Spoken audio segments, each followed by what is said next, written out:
winter's back with a vengeance. Bloody hell, it's cold. It's a real biting wind. Anyway, I've got myself a couple of workshop jobs. They're bedding out pigs up. Ollie's got a bit of rubble to level out, and then he's going to bring it dig around, and I'm off straightening a beck out. There's beck, I don't know, our beck's sort of eating its own path. Anyway, it's just a 10-minute digger job, so he's bringing it round, and anyway, I'm on with this bloody job. Putting them new, it's got Merlot brackets on this new Muck grab, and we're chopping them off, but I don't know. The Merlot brackets are a lot wider, and the strength is where the rams are, if you know what I'm saying. So the brackets are mounted where the strongest part of the bucket is. So what I'm doing, I'm putting some extra steels in to weld these brackets to our Manitou brackets. So they're going to seat here, and I'm having to put extra strength there. You know, so they don't just buckle the frame of the bucket. So I've nearly done that side, and then, oh golly, oh no, oh no,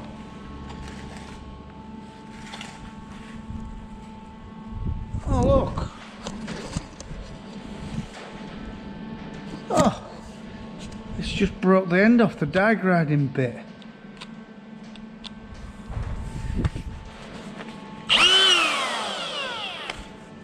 They must be hard. Anyway, so yeah, we're cutting these brackets off and welding ours off. Yeah, like I said, so we have to reinforce the strength of the buckets. So, yeah, so that's power steel. That's very thick-walled steel, is that? And then we're really burning some deep wells in, and keying it to that main frame. So it should be fine.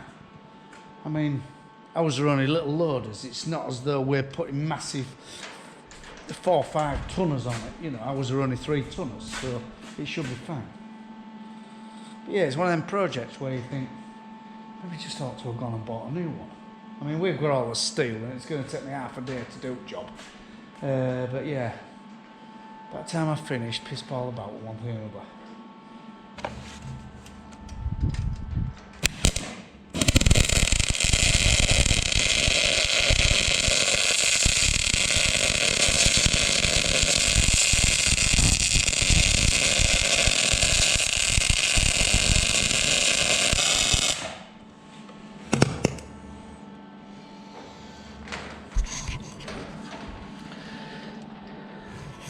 Some serious welds. What I'll do with that, because the most of the pull will be on the top of the bucket though, I'm going to put a weld down there and a weld down top. So, and same again, probably one big wide weld, one down, and then another 2 down side of it, and then 1 down top, just to give it extra strength, because that's where the pull of the bucket is, you see.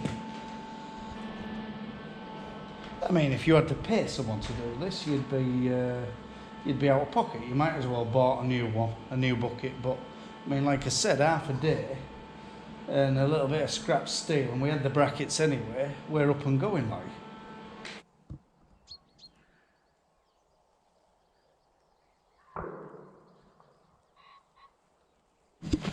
Morning, it's the 15th of March, 7 o'clock. Very, very frosty. And me and Willow have come to have a look at some of these fences around our bullock grasses. We haven't brought no equipment to mend out, but it's just like what we need when we come. But I haven't done far, but everything down this stretch looks very, very good. Christ, there's a lot of grass though. I thought there'd be a lot more grass than there is. Hasn't really kicked itself into gear.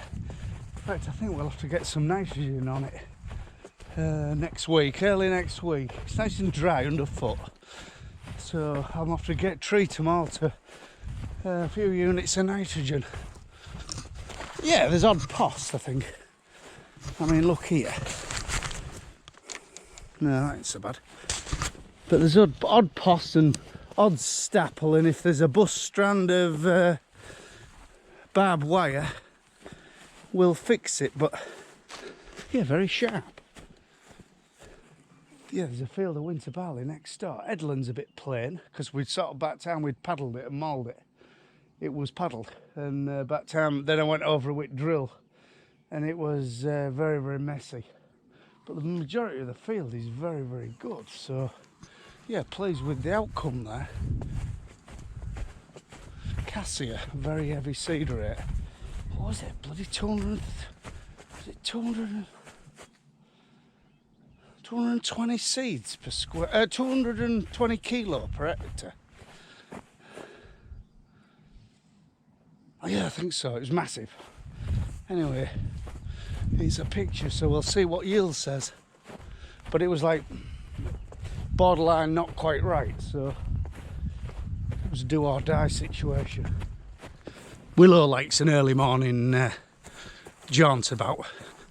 You know, 1 minute she's over there, and then you'll blink and she'll be over there, and Christ, she can travel some distance in a short time.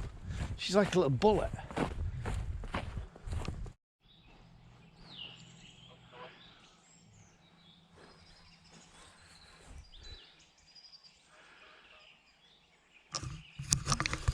There's some wildlife this morning. 5 swans just flew over. Have they going to their nesting grounds? Have they migrated from somewhere? I don't know.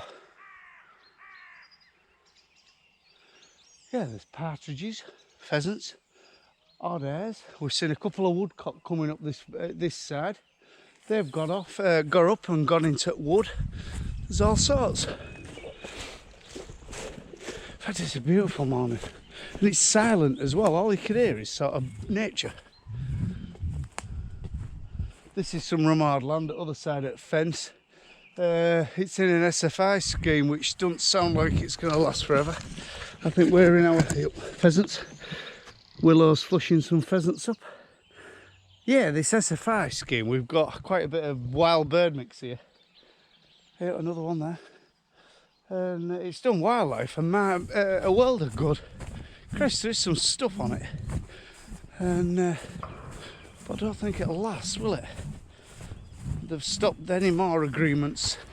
Partridge. They've stopped any more agreements. Which whether we've got ours in for this year, because we're putting some more bird mix in. So whether we have or whether we haven't, they're going to stand the agreements what are already in place, but stopping anybody else what are jumping on the bandwagon. Oh, knackered. I've just walked up that hill. You're not very fit, Richard. This is another thing what we did with our SFI scheme. We one side of the hedge had to be left every year, so Phil chose the top of the hedge this year. So he's done both sides and left the top of the hedge, and that came to quite a little bit of quite an amount of revenue. Got a real pleasant surprise here.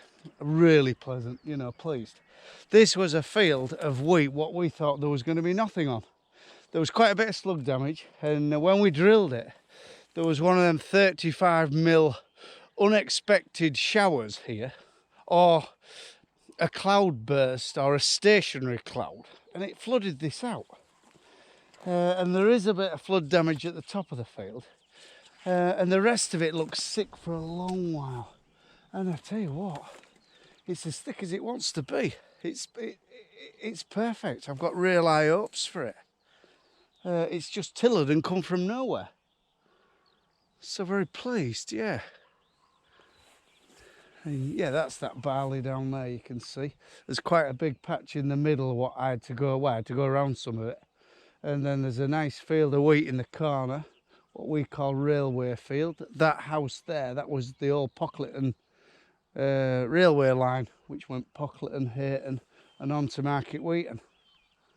And then we've got 3 fields here destined for spring oats, a 25 acre over the top, and then 2 smaller fields in the bottom. There's about 17 acre in the bottom there to put in with spring oats, but they just take a bit of selling, don't they? You know, £145 a tonne. It's not really enough, is it, for something what's going into the food chain? But anyway, what a beautiful morning. Chuffed a bit, I am. I really am, because I honestly thought that was nearly a write-off on most of it.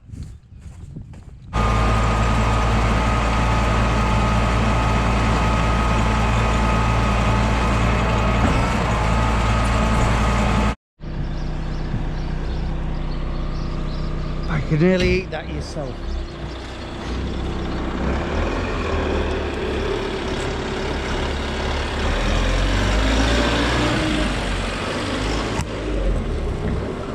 It's had a very busy week as the Manitou. Well, we've relied on it solely because JCB's broke down with just an electric fault, a broken wire. Whether Ratty's been in among it or whether it's just chafed through, but Frank's ordered a wire. Well, got a wiring diagram coming from JCB to try and trace, but it wouldn't start at first. He's got it to start, but it won't move now. So whether a rat's been in and sort of chewed a few wires, we don't know. But mowerless. We sold this mower, our own mower, about, oh God, oh, I've been looking for that chain, look. Yeah, we sold this mower about 6 weeks back to a lad, and he's bought that, a single rotor rake, and a 6 rotor class Tedder we had for sale. So we desperate for a mower. We did price a new class up, a mounted 3 metre centre pivot, so quite all singing and dancing. Got a shock of my life, I really did. So I don't think that's going to happen. So we're looking for a very, very good second-handed. We're going to replace this next year. Hopefully we can get another year out of our rower upper. This is an absolute brilliant machine. If you're ever after a Tedder, Lily Lotus. We've got some terribly rough grasses. And I mean unbelievably rough, to a point that, oh God, do you take your good machinery in there? And we haven't busted time yet. And yeah, amazing, Lily Lotus. But I think, I'm not sure there's 2 different types now, so just be aware. But this is 2014, I think. Yeah, Lily Lotus, don't rule one of them out, because I tell you what, they are the Rolls Royce of Tedders. But yeah, the class rake, he'll do it this season. Picked up a bit of contracting with it in the last year or 2, so we're doing more and more. And we've got more and more grass. So, you know, you need something a little bit better. But yeah, he's same guy. He's bought this Tarrap 9443 single rotor rake. It's a peach, isn't it, really? I'll give that away. That should have been a bit more money, but this has got a couple of issues, but I've told a lot about it, and he's going to put it right. Now, no summit neither. It'll do his job fine. Put it through his workshop, and then he'll have a very good Tedder. So right, get that job out of the way, and hopefully it'll be dry enough on leaf to do a bit of spraying. In fact, he's got 3 very cheap machines, I think. Yeah, more look at him. I think he's done all right, old mate.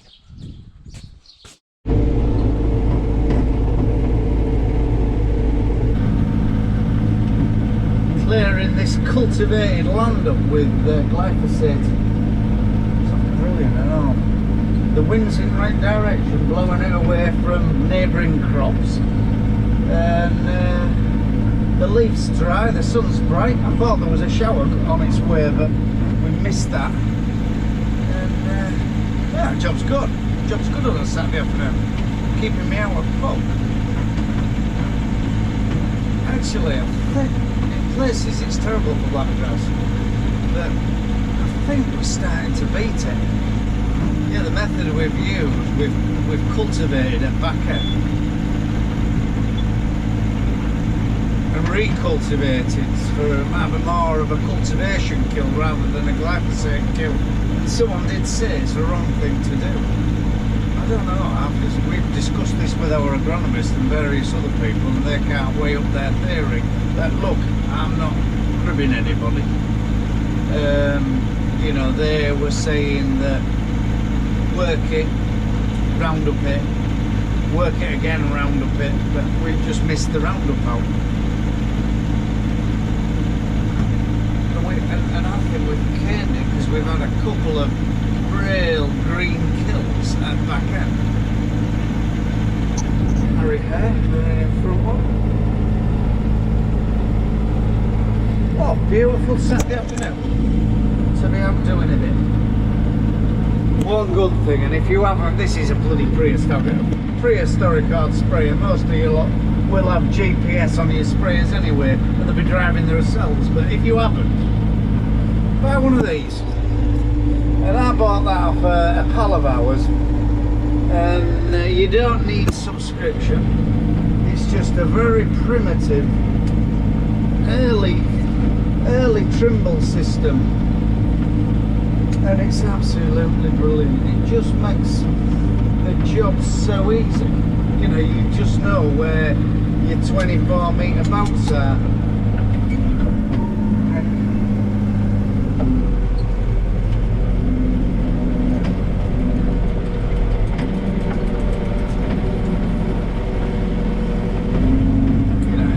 Because there will be people in the country still striding out and putting sticks up. There's nothing wrong with that, but it just saves you that job.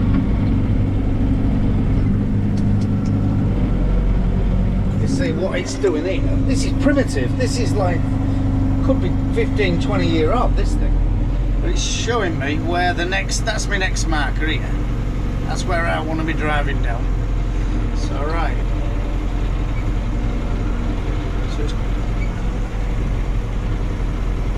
I want to be steering in now, and then I fine tune it from there. Look, I'm on the I'm on the money to 2 centimeters there.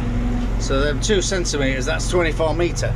But I have it set from that wheel in there, sort of for this job within well 50 centimeters to be honest. I will overlap a bit. So, but it, like I said, it's a very primitive system.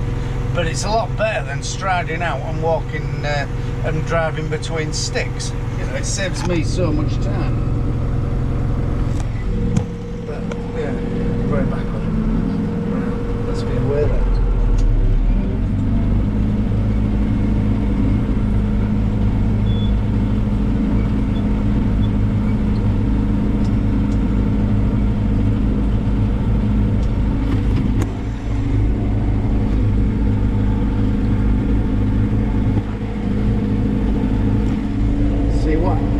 I just have to keep that as nearer to 0 as I can, and it takes a little bit of getting used to, but like I say, I've got 50 centimeters to play with, so it's not a problem.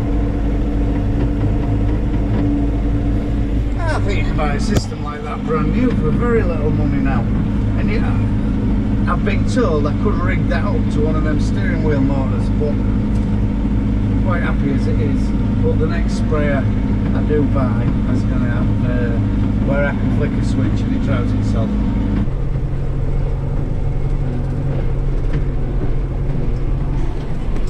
Ooh, Abby and Liam's got a new car. That's nice, isn't it? Nice BMW. Ooh. I'm using a new chemical called Vesuvius Green. Never used it before. It's always like other types of Roundup, Rosate and Master Glide and stuff like that.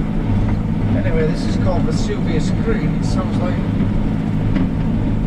you'd go in an Amsterdam coffee shop.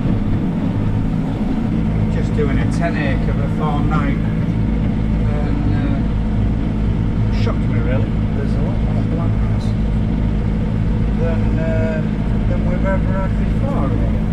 In fact, I lifted the booms up there. If you're looking at that one, wondering what I'm doing, because there was a branching field. Anyway, there's more blackgrass here than ever before, and we know why now, because it flooded, and the flood water must have carried the blackgrass seed. Because we used to walk this, and there used to be like a couple of banks. Well, not even that. A couple of bits and pieces in banks.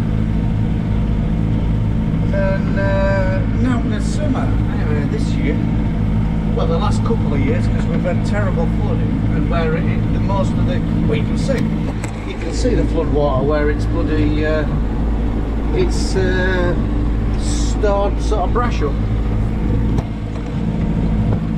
Yeah, it's deposited blackgrass seeds, so anyway,